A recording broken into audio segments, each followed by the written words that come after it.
In this episode, I want to share with you information about this strange vehicle. This strange vehicle is called Citroen. It's called Citroen. It was first manufactured in Paris, France, by somebody called Andre Citroen. It's called Andre Citroen. You know, there was that tactic, even today, where you start something and you give it a family name. For example, the family that started Mercedes-Benz was called Benz. And then the owner, when it reached the time when they had to develop a saloon vehicle, they decided to, the owner decided to name the saloon vehicle after his daughter. The daughter, her full name was Mercedes-Benz. Benz was the family name, and Mercedes was the name of one of the daughters. But we are talking today about Citroen. Citroen was first manufactured in Paris, London, 1954, by somebody called Andre Citroen. Andre Citroen. Now, for those of us who come from English-speaking language, Andre is Andrew. Andrew. Now you know. But before I talk about the vehicle, I want to tell you about the first time I came to close contact with the vehicle. You can see the vehicle resembles a frog or a toad, but we will talk about it. So one time, 1971, when I had repeated standard 3 at a boarding school. Most of you have been in boarding school from Form 1 to Form 4, but I was in one of the several schools that I went for my primary. One of them was a boarding school, which is in Kajiado. It's called PBS, Primary Boarding School, Kajiado. What the unique thing about being in a boarding school in lower primary is that after lunch you used to be idle. You stay idle doing nothing until 3 p.m. when the upper primary students would complete their classes and then you all go for games. That is what happened when I was in standard 3. I repeated standard 3 there. Another thing that was unique in that school is that any vehicle appearing in the school, students had a unique habit. The vehicle would stop there and they would lean on the vehicle. They would lean on the vehicle, lean on it and apply their weight on the vehicle. So this vehicle came, this Citroen, it came at around lunchtime. And the person driving that vehicle, you see, from 1955, those are 3 years to 60, then 70, that is 15 years, then 71, 16 years. Yeah, 16 years from the time when it was first produced. So it was a relatively new vehicle when it was 16 years. So it stopped there and the driver entered into the house of the cook, the chief cook. There are several cooks, but the chief cook was a Mukamba called Mutinda. Mutinda.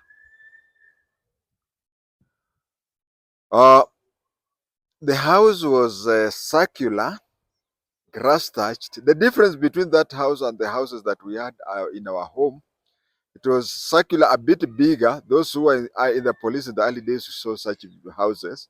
It's a bit bigger than houses in circular, grass thatched houses in home. And it was made it was of permanent nature on the walls. It's only the roof that was grass thatched. So this person who had the vehicle came and entered into Mutinda's house, circular house, one room circular house. Mutinda, after serving us lunch, he entered his house and talked to that fellow. And one unique thing that I saw the students in that school, I don't know whether it was elsewhere, that whenever a vehicle was there, they would surround it and lean on it, apply their weight on the vehicle for quite a long time. So this fellow, this visitor came at lunchtime. When he came at lunchtime, they stayed there talking until 3, when the upper classes had completed their lessons. And you see, in other places in Kenya, we had something that was called adult education, where 20 or so adults they would be collected in a church or something. And when they were collected in a church or a social hall, a teacher would be found, a part-time teacher would be found to teach them. Part-time teacher.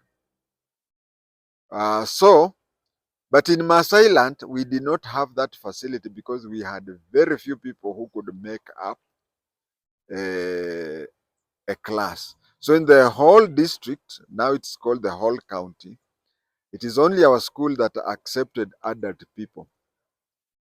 For example, when I went to standard 4, the prefect, who was called Nganaba, his own son was in standard 1, and his wife was the one who was teaching us history in standard 4. Back to standard 3, we were just there leaning, and an adult, because we used to be with adults, people, yeah, some of them were businessmen, and you'd find in the weekends or anything, people would come and tell them how their business is prospering and whatever. So we used to study with the people who are adults. So when they had completed their afternoon classes, now it was the time for us to go for games. That is the time when one adult who was in a standard 7, during our time, classes went up to standard 7. He came and saw the vehicle and castigated us. Said, "You people, you have leaned on the vehicle of this fellow so much that the tires, when he came, the vehicle was on top of was hanging up in the tire. Now the tires are almost touching the chassis or something. You will be in problems." What did we do? We ran away, but hid somewhere to see how the person would come out and find his vehicle spoiled and how he would react. When he came out, instead of driving off like any other vehicle, he switched on something. Then the suspension at the back lifted the vehicle. After it lifted to the level that he wanted, then he also switched on that the suspension ahead also lifted the vehicle, and the vehicle went back to its normal state. That was a wonder. Okay, later on I came to understand about it, and that is the basis of our story today. I can say that this man called Andre Citroën was born in 1919, and he was an engineer. But then in the early 50s, he bought a vehicle constructing company. When he bought it, he renamed the company after his name, which is he was Andre Citroën. His name was Andre Citroën, and then he named the vehicle Citroen. Just as I've said that the Benz family started a company which was called Benz, which they later joined with Daimler. It became Daimler's Benz. And when it reached a time when they wanted to construct, when they wanted to construct a vehicle of their own, they named it Citroen. In 1964, first of all, before we reach 1964, the 1954 model they made, as you can see, it is a model that looks like a toad or a frog. It was deliberately made that way because this fellow wanted a vehicle that can move very fast. So if you see the shape is to assist it, cruise through wind. And then in 1964, he made headlights which could swiveling headlights. They are independent. You see, most of the headlights, even today, they're just facing one direction. But then he made it in such a way that the headlights could shift independently. For example, uh, just like the eyes of which animal is this? Is it a toad or something? We have the chameleon, yeah, the chameleon. Just like the eyes of a chameleon, where one can be looking straight ahead and the other one is looking at the right 90 degrees right angle triangle, or both of them could look that. So he he changed it in 1964. But then again, another thing that was unique about this vehicle, two things.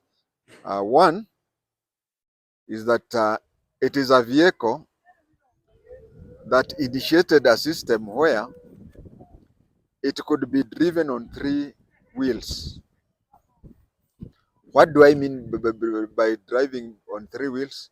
Any vehicle, even by today's standard, if it gets a puncture, whether you shoot it or just a normal puncture, you cannot drive a long distance. You will even spoil whatever. But he designed it in such a way that if the vehicle was to, he survived the vehicle in such a way that if one of the tires, whichever tire, there are four, but should any of them be punctured, the vehicle will just drive as if it has no puncture. This one helped. There was an assassination attempt on General de Gaulle. General de Gaulle was a military leader in France, the most famous military leader in France. There was an attempt on de Gaulle's life, and he was being driven in a Citroen. The assassins thought that by shooting one or two of the tires, the vehicle would stop and whatever. But it drove off as if nothing happened. Another unique thing about it is that the four tires are independent, has suspensions which are independent. What do I mean? I mean that if you're driving that vehicle in a place where there are potholes, you find that many vehicles, if you drive where there is a pothole, it reaches a time when it goes up, goes down, whatever that. The driver has to be very careful. Some drivers even drive uh, sideways, so that when you're driving a normal vehicle, you'll hit the pothole or even the hurdle that is that is on the road. You'll hit it twice so that you go first of all the front wheels and then the back wheel. But some drivers would drive sideways so that each vehicle can go into the can go separately and whatever.